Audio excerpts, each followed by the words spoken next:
Bonjour à tous, j'espère que vous allez tous très bien. Aujourd'hui on se retrouve pour une nouvelle vidéo d'analyse sur le Bitcoin, donc vidéo qui fait suite à la vidéo d'analyse que j'avais faite en début de semaine. Donc comme d'habitude on va analyser le chart du Bitcoin, essayer d'anticiper les différents scénarios qui peuvent se produire. Donc là cette semaine il s'est passé des choses intéressantes, très intéressantes même. Donc on va voir tout ça dans cette vidéo.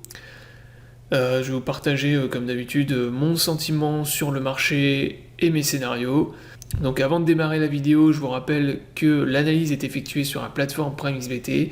Donc PrimeXBT est une plateforme de trading de crypto-monnaies. Vous pouvez trader les crypto-monnaies avec des effets de levier et vous pouvez également faire du copy trading via le système de covesting. Donc si vous n'êtes pas inscrit sur la plateforme, je vous mets mon lien d'affiliation dans la description sous la vidéo et vous retrouvez également tous les tutoriels, les liens de tous les tutoriels sur ma chaîne YouTube. Donc maintenant on démarre la vidéo d'analyse. Alors en début de semaine, je vous avais partagé le pattern ici en blanc, donc le triangle symétrique. Donc à ce moment-là, on consolidait à l'intérieur du pattern et je vous avais dit de surveiller l'extraction du pattern. Donc si on cassait le triangle vers le haut plus la résistance en rouge ici, à ce moment-là, on repassait boule sur le Bitcoin et sur le marché des cryptos, il faut les repasser longues. Et inversement, si on cassait le triangle vers le bas, il fallait short le Bitcoin et vos cryptos. Donc là, finalement, on a cassé le triangle vers le bas. Donc on est reparti dans une tendance baissière durant la semaine. Vous voyez que on a eu un petit rebond sur la zone en bleu que je vous avais mis ici. On est venu faire un pullback sur le triangle, donc ça c'est des choses qui arrivent très souvent, de venir faire des pullbacks sur les patterns, les anciens patterns qui ont été brisés, et ensuite on est reparti dans une tendance baissière. Donc là clairement, comme je vous l'avais dit en début de semaine, cassure break du triangle, il fallait short le Bitcoin et les cryptos. Donc là pour l'instant on est reparti dans une tendance baissière sur le Bitcoin. Alors il y a plusieurs choses à dire. Déjà, je vous avais partagé sur la chaîne YouTube un scénario bear sur le Bitcoin que vous retrouvez, c'est celui que j'avais fait il y a une semaine. Dans cette vidéo, je vous avais partagé mon scénario bear sur le Bitcoin, je vous avais montré voilà, les indicateurs, les divergences qu'on avait sur le RSI, que si on venait valider les divergences, notamment les grosses divergences qu'on avait en daily, sur le 1D, le 3D et le weekly, eh bien on pouvait repartir dans une tendance bear à court terme sur Bitcoin. Donc là les divergences ont été validées, en daily en tout cas. Donc on voit sur l'indicateur, bon on a rebondi sur le 44, l'idéal serait en fait de casser le dernier niveau qu'on a fait sur le RSI, c'est-à-dire des 44. Et à ce moment-là, donc pour moi, on va repartir à court terme dans une tendance bear.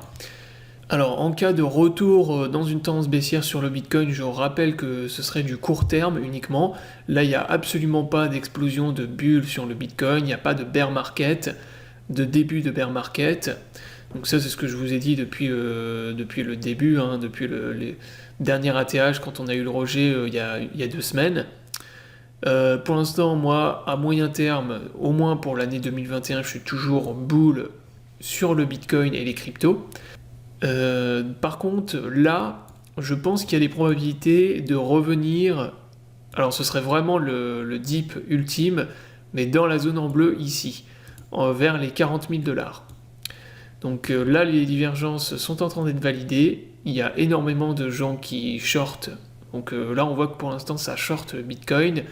Le pattern qu'on avait fait, le triangle symétrique, finalement, c'était pas une zone d'accumulation pour repartir dans une tendance bull, mais c'était plutôt une zone de distribution. Donc, pas mal de gens qui ont short dans le pattern et qui ont short à la cassure. Donc là, le plus probable maintenant, c'est de venir purger toutes les divergences qu'on a sur Bitcoin. Donc, divergence sur le daily, je rappelle, daily, 3D, weekly. Il y a beaucoup de divergences à venir purger et venir rect également et liquider tous les mecs qui ont buy le top là, qui achètent en fait du Bitcoin beaucoup trop cher surtout avec des effets de levier, et donc là maintenant il faut venir rect et liquider tous ces gens-là. Donc c'est pour ça que pour en fait me repositionner long sur le Bitcoin, alors je vais attendre plusieurs choses. Déjà dans un premier temps sur le 4 heures, je vais surveiller le pattern qu'on est en train de dessiner, le nouveau pattern, qui est un canal. Donc là le canal baissier il est vraiment ultra propre. Donc il y a plusieurs solutions. Soit pour repasser boule, moi j'attends en fait le break du canal ici. C'est-à-dire que là si on vient plus tard casser ce canal et qu'on repasse en plus au-dessus de la résistance en rouge, donc c'est toujours cette résistance là qu'il faut réussir à repasser pour valider définitivement une nouvelle tendance boule et nouvelle ATH sur Bitcoin. Donc moi je veux voir une cassure de ce canal plus la résistance pour repasser boule sur Bitcoin maintenant. Donc ça c'est mon scénario. À court terme, si on repassait vraiment dans une tendance bullish, je veux qu'on éclate toutes ces résistances. Et si on repartait par contre dans une tendance baissière, pour repasser longue, moi je veux que au minimum l'indicateur sur le RSI il se rapproche le plus possible, voire il repasse en zone de survente. Donc ça c'est ce que je veux également, c'est ce qu'on avait eu plusieurs fois en 2017, je le rappelle. Si vous revenez en 2017, là, à chaque fois vous voyez que durant la bulle, on avait des purges en fait, des espèces de mini dégonflements de la bulle. Donc on en avait eu un ici en juillet 2017, un autre en septembre 2017, et vous voyez que systématiquement, sur l'indicateur RSI, on avait des pics qui repassaient en zone de survente. Et là, moi, c'est ce que je veux également voir sur Bitcoin. Donc je veux voir le Bitcoin repartir bear, venir taper genre la zone des 42 000, 40 000 $, avoir un pic de survente sur l'indicateur RSI, et à ce moment-là seulement je repasserai long sur le Bitcoin. Donc là par contre dès que le RSI en daily va se rapprocher de la zone de survente, ce sera une très très bonne opportunité d'achat pour Bitcoin et les crypto-monnaies. Et sinon dans le cas contraire, je veux, comme je vous l'ai dit tout à l'heure, avoir un break de toutes les résistances. Alors ce qui sera intéressant également avec ce scénario bear là, que je vous ai partagé, c'est qu'elle permettrait également d'invalider la théorie de Charles Dohn,